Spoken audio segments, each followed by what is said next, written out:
시편 20편의 말씀을 묵상합니다.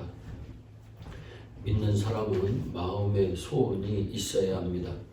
하나님의 기적은 마음의 소원을 통해서 현실로 나타나기 때문입니다. 4절 말씀에 내 마음의 소원대로 허락하시고 내 모든 계획을 이루어 주시기를 원하노라 말씀합니다. 사랑하는 여러분, 마음의 소원을 통해서 일하시고 역사하시는 하나님을 바라보시기 바랍니다.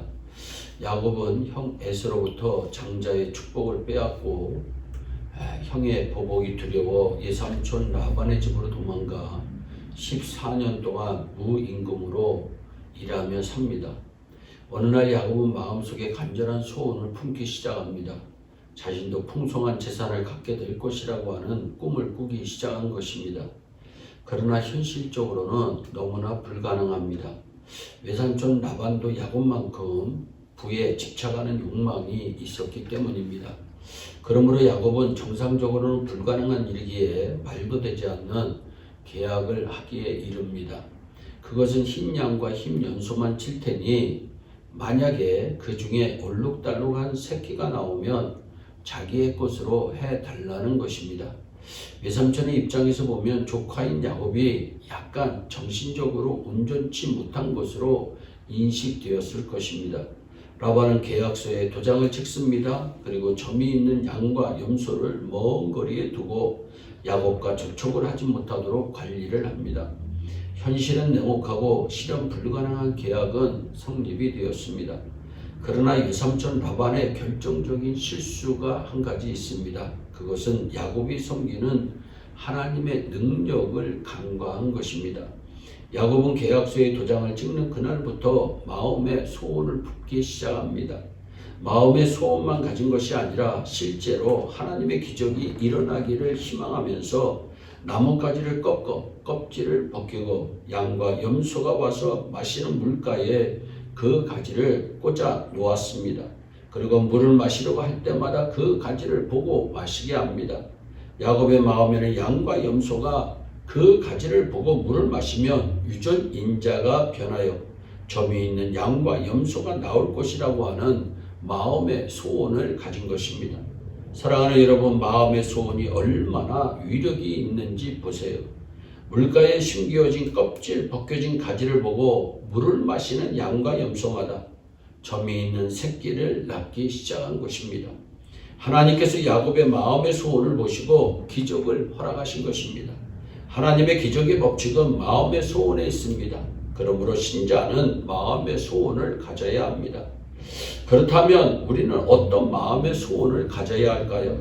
하나님께서는 우리 모두가 가난하고 질병으로 고생하며 남에게 구걸하는 인생을 원하지 않습니다.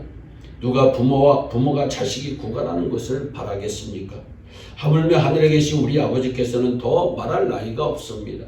하나님께서는 저와 여러분들이 기쁨이 넘치고 풍성하며 형통하기를 원하십니다.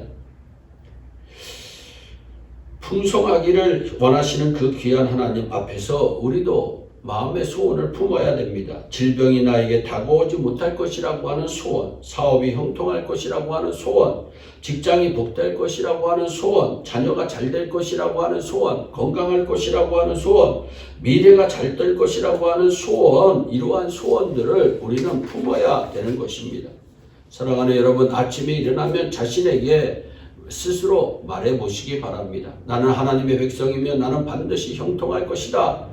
어떤 일이 있어도 부정적인 생각이나 포기를 해서는 안 됩니다. 축복은 내 것일세, 축복은 내 것일세, 구세주의 보혈로서 축복은 내 것일세, 내 것일세 축복만은 구세주의 보혈로서 항상 충만해 찬송하며 승리해야 되겠습니다. 그런데 이 마음의 소원은 하나님의 기적은 기도를 통해 이루어진다고 하는 사실입니다. 우리가 너의 승리로 말미암아 개가를 부르며 내 모든 기도를 이루어 주시기를 원하노라 오늘 5절에 분명히 말씀합니다. 다윗은 일찍이 들판에서 양을 치는 목동에 불과했지만 그는 마음의 소원을 가진 사람입니다. 그리고 열심히 기도합니다. 그는 기도야말로 하나님의 능력이 흐르며 하나님의 축복이 흐르는 길임을 잘 알고 있었던 분입니다. 마음의 소원과 동시에 그는 기도의 삶을 살아갑니다.